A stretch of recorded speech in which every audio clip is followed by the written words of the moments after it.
Perjanjian baru. Saudara-saudara yang dikasihi oleh Tuhan, salam damai sejahtera bagi kita sekalian. Firman Tuhan hari ini dari kitab Nabi Yeremia pasal 31 ayat 31 sampai 32. Sesungguhnya akan datang waktunya, demikianlah firman Tuhan, aku akan mengadakan perjanjian baru dengan kaum Israel dan kaum Yehuda, bukan seperti perjanjian yang telah kuadakan dengan nenek moyang mereka. Perjanjian baru, apa maksudnya? Perjanjian baru yang bagaimana yang Tuhan maksudkan? Saudara-saudara yang dikasihi oleh Tuhan, setelah kemarin kita menyaksikan bagaimana umat harus hidup dalam pengasingan pembuangan dan dalam keadaan yang sulit, nyaris tidak ada harapan, namun Tuhan Allah tetap memerintahkan kepada umatnya untuk bekerja, berketurunan, dan mengupayakan kesejahteraan kota, serta mengingatkan untuk tidak membiarkan dirinya diperdaya oleh nabi-nabi palsu. Maka masa 70 tahun dalam pembuangan itu sebenarnya merupakan rancangan Allah bagi umatnya untuk direformasi, untuk diperbarui. Sehingga umat Allah dikatakan begini, kamu akan minta tolong kepadaku, kamu akan datang untuk berdoa kepadaku, dan aku akan menjawab doamu. Tidak hanya berdoa saja, tetapi juga dicatat begini saudara, kamu akan mencari aku dan menemukan aku, sebab kamu mencari dengan sepenuh hati. Dan sekarang di pasal 31 ini kepada umatnya yang disebut dengan umat yang sisa itu, umat yang sudah direformasi dan diperbarui, Tuhan Allah mengatakan, akan tiba waktunya aku menjadi Allah semua suku Israel dan mereka menjadi umatku. Aku menunjukkan belas kasihanku kepada mereka yang telah luput dari maut. Dari jauh aku menampakkan diriku kepada mereka. Hai umat Israel, sejak dulu aku selalu mengasihi kamu, dan untuk seterusnya aku akan tetap menunjukkan bahwa aku selalu mengasihi kamu.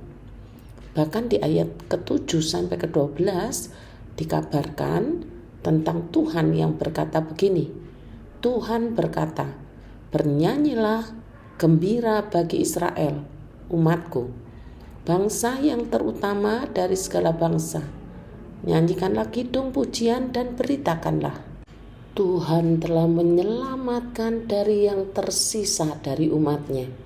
Dari utara ku bawa mereka kembali, kukumpulkan mereka dari ujung-ujung bumi. Orang buta dan orang lumpuh akan ikut dengan mereka, juga wanita yang baru melahirkan dan yang hamil tua. Mereka semua akan datang kembali dalam jumlah yang besar ke negeri ini. Mereka berjalan dengan bercucuran air mata, kuhibur dan kubimbing mereka. Kubawa mereka melalui tempat-tempat yang banyak airnya, melalui jalan rata di tempat mereka tidak akan tersandung. Bagi Israel, aku bagaikan ayah. Efraim adalah putraku yang sulung. Tuhan berkata, dengarlah hai bangsa-bangsa, sampaikanlah pesanku ke seberang lautan. Umatku yang telah kucerai beraikan akan kukumpulkan dan kupelihara seperti gembala menjaga dombanya. Umat Israel telah kuselamatkan dan kubebaskan dari bangsa yang kuat. Ke Bukit Sion mereka akan datang dengan muka yang berseri-seri, sambil menyanyi dengan riang karena semua pemberianku kepada mereka, yaitu gandum, minyak, anggur, sapi, dan domba. Mereka akan seperti taman yang cukup airnya dan tidak kekurangan apa-apa. Dan saudara-saudara dapat membacanya sampai ayat 17. Betapa indahnya janji pembaruan dan reformasi rohani yang akan terjadi dalam diri umat sepanjang tahun-tahun yang dirasakan sangat berat itu. Lalu bagaimana respon umat yang sisa itu? Alkitab mencatat demikian. Kudengar umat Israel berkata penuh kesedihan, ya Tuhan, kami seperti hewan yang belum dijinakkan, tapi Kau latih kami untuk patuh, dan sekarang kami siap untuk balik kepadamu.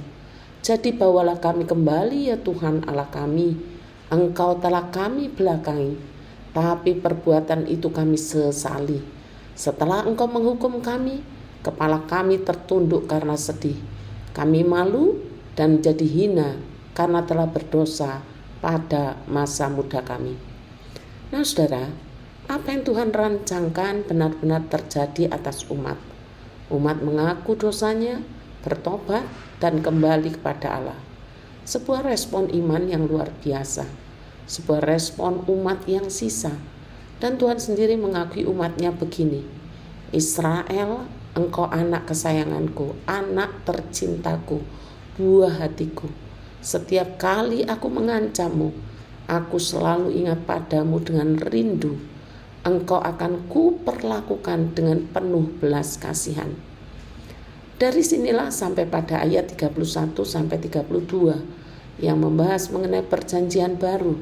Tuhan berkata, akan tiba masanya aku membuat perjanjian yang baru dengan umat Israel dan Yehuda.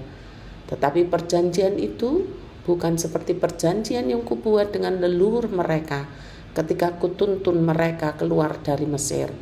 Sekalipun aku seperti seorang suami bagi mereka, namun mereka mengingkari perjanjianku dengan mereka. Inilah perjanjian baru yang kubuat dengan umat Israel. Hukum-hukumku akan kutaruh di dalam batin mereka dan kutulis pada hati mereka.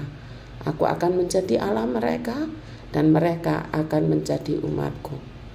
Perjanjian baru itu adalah Tuhan menaruh hukum-hukumnya dalam batin umatnya, dalam hati umatnya.